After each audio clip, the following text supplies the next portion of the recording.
When Miranda's red heels hit the ground and she stepped into the elevator, all employees in the building went on high alert. They quickly tidied up their desks, some rushed to freshen up their makeup, and all flats were swapped for heels. Working at this top-tier American fashion magazine, Miranda brooked no nonsense. She was the most discerning woman in the world, capable of steering the fashion industry with just a glance. Despite being called the devil behind her back, countless girls still dreamed of working under her, because surviving a year as her assistant meant starting as an editor-in-chief at any other magazine. That day, Anne, a recent graduate with an impressive resume, made it to the final interview. After a cursory glance at Anne's dowdy attire, Miranda saw that and had no passion or insight for fashion, so she paid no attention to Anne's subsequent self-introduction, and gave an awkward smile, then turned to leave. You're right, I don't fit in here.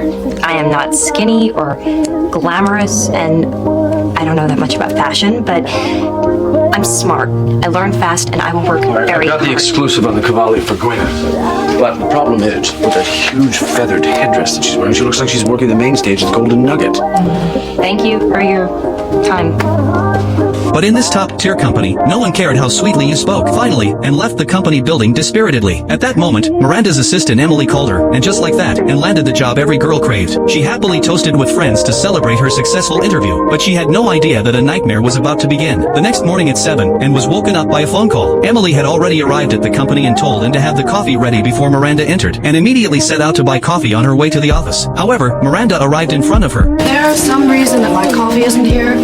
Has she died or something? No. And Emily immediately called Anne. It was then that Anne rushed into the office. Then Emily started to tell her all the rules. I hope you know that this is a very difficult job, for which you are totally wrong, and if you mess up, my head is on the chopping block. As an assistant, she had to stay at her workstation at all times to await instructions. Even when she needed to use the restroom, she had to hold it. Sometimes Anne was sent out to pick up clothes, and even Miranda's dog had to be walked by her, and remained highly focused at all times. But no matter how hard she tried, Miranda never treated her nicely. Every day when she entered the company, she would throw her clothes and bag onto Anne's desk. The reason was that and had nothing to do with fashion. Here, there was no intrigue among employees, because one person's mistake meant trouble for everyone, so Emily often helped her as much as she could. Although she was cautious, she still made mistakes. Seeing Miranda struggling to choose a belt, she couldn't help but laugh.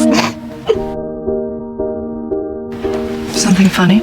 In Anne's eyes, these belts were all the same, and she didn't understand why everyone found it hard to decide. But this attitude offended Miranda. Miranda told Anne that when she was choosing her baggy blue sweater in her closet, thinking she looked youthful and beautiful, little did she know that in 2002, a designer created a sky blue evening gown, and then other mid to low-end brands followed suit, launching various sky blue clothing items, until finally sky blue entered the department store market, allowing her to pick it up from a sale rack. Regardless of the outcome, the value behind this sky blue was millions, and it cost countless designers immeasurable effort. And it's sort of comical how you think that you've made a choice that exempts you from the fashion industry when in fact you're wearing a sweater that was selected for you by the people in this room from a pile of stuff.